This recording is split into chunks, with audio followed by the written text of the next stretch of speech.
Саламатсызбы, Зарылбек Кылычбекович. Сиздин Батукаевдин үйлөнгөндүгүнө тоюна барып, жана атайын Кыргызстандан барган өкүлү катары өкүл ата болуп шайланып келгендигиңиз жөнүндө бүгүн эл өкүлү Райхан Төлөгөнов өзү айтып чыкты.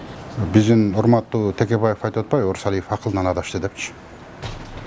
Мен эмес акылынан адашкан. Акылынан адашкан бүгүн ошо Атамекен партиясынын мародёрчулукка тиешеси бар 4 депутат. Башында Текебаев тургандардын башы айланып, башына дамбалын ылды жагына көйнөң кийип калган кез. Эгер мен ошол жака барып, ошолорго өкүл ата болуп, келип, бул деген акылга сыйбаган иш да. Биринчи мен самолетко билет алганым далилдесин. Экинчи мен ишимде турбаганым далилдесин. Бу жерде личный состав тур. Мен күнү түн иште жүрөм. Мен каяктан барып эмне кылып келмек экем? Эми булар баягы тиги көкүрөгүнүн ар жагындагысын элге эптеп калп айтып болсо да бирдекени айтыш керек болуп атат да. Жүзү каралардын дагы бир жолго калпа.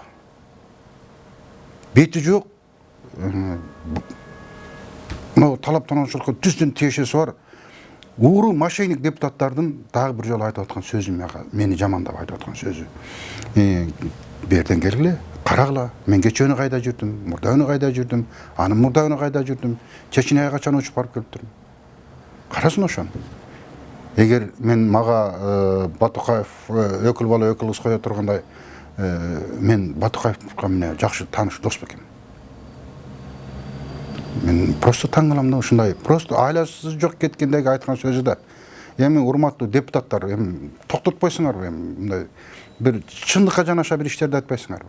Текебаев мырза болсо мынакей деп кубокты алып чыгып алып туруп, бул деген подделка дейт. Эми урматтуу Текебаев, сиз өзүңүз подделка болсоңуз, подделкаңызды улам эле алып чыга бересизби? Токтотуңузду. Бир мындай бир нормальный, бир чындыкка жанаша бирдекелерди айтпайсызбы? Анан өзүңүз премьер болуп, сиздин артыңызда жүргөн алда 4 мародерыңыз сизге окшоп бүт эле подделка болуп калыптырго. Эми бет деген болуш керек да, бет деген болуш керек да. Эгер мунун баарын мен ойлоп чыгарып, мародёрчулукту мен түзүп атсам, анда келсин мен айтсын, Урсалиев, сен ушунун баарын ойлоп чыгардың. Жок, эчтеке жок эмес беле деп. Анан кийин анте албаса же келе албаса, же мен буларга коюп аткан айыпты, буларга таңылып аткан айыпка өздөрүнүн бир ошонун туура эместигин билгизген, мен калп айтып атканымды, эгер мен калп айтсам, ошону билгизген бир мондай бирдекесин мындай орусча айтканда противопоставлять этсин да, алибизин алып келсин да. Эчтекеси жок эле анан кийин жазалган жана кубокко жазып алыптыр да, жанагын жазып алыптыр. Бул подделка деп коет. Но өздөрү подделка болуп атпайбы?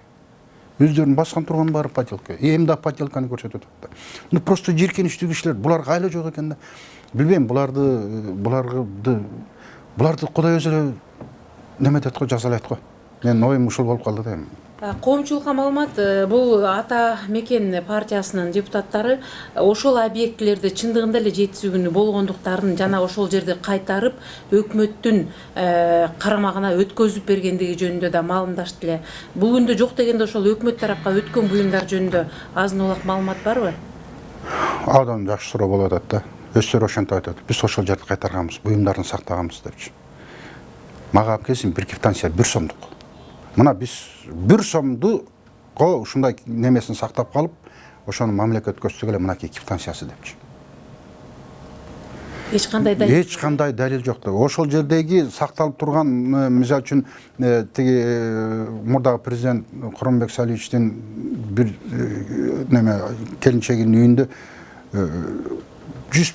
115-117 миң долларга ущерб болгон. Ал заявлениясын алып келип, ошо тигини ошо Атамекен партиясынын кишисин камагандан кийин ал 115 миң долларын алып келип туруп басып кетти. Акчасын салып туруп төлөп кетти. Бул эмне дегендик? Бул эмне дегендик? Эми ошондой буюмдардан алып келсин да, 30га жакын объект бар. 30га жакын объектти булар куралдуу күч менен кайтарып турду. Эми Төлөгөнов алып келсин да. Же Текебаев алып келсин, 1 сом салсын. Ай, мына биз катып жаттылы. Жанагы 1,5 тонна алтынды алып келсин, салсын да. Эмне үчүн булар келбейт, эми берден оружияларды алып атабыз да, оружие, гранаталарды алып атабыз. Анан кийин жанагы подкуп неме обвиняемых болот атпайбы, депутаттар менен. Анан ошол жердеги жана адвокат тиги неме Абдулдай Юсупов менен сүйлөшкөн сөздөрүн карап көрсөңүздөр, жакында революция болот, жакында Текебаев президент болот, ошондо сен келесиң, ошондо сени 3 мүнөттө эле чыгара алабыз, ага чейин сени Казакстанга кач, анан тияка кач, документтериңди баарын биз даярдап койдук. Ар кимиңерге 500 миң сомдон беребиз, мен өзүм да 500 миң сомдон алам. Воскресенье күнү революция болот, ага чейин бүтүрүш керек, бүгүн 3-күн, 5-күнгө чейин бүтүрүш керек деген ушундай неме менен келип тигиден жанагындай запистерди алам деп атпайбы. Изин жашыруунун бир Бул изин жашырып, алдап тигиден эптеп жанагын алса, анан кийин тигин дагы мына калпычы малпычы деп кайра ошонун ордуна чыктап коюшту. Буларга баары бир, булар бир адамдын өмүрү, анын тагдырына балта чабуубу, же болбосо 10 адамдын тагдырына балта чаап коюубу, бул Ата Мекен партиясынын бүгүнкү позициясы ушундай, мага ушундай сезилип атат да. Буларга баары эптеп, булар ушу властьта калыш керек да.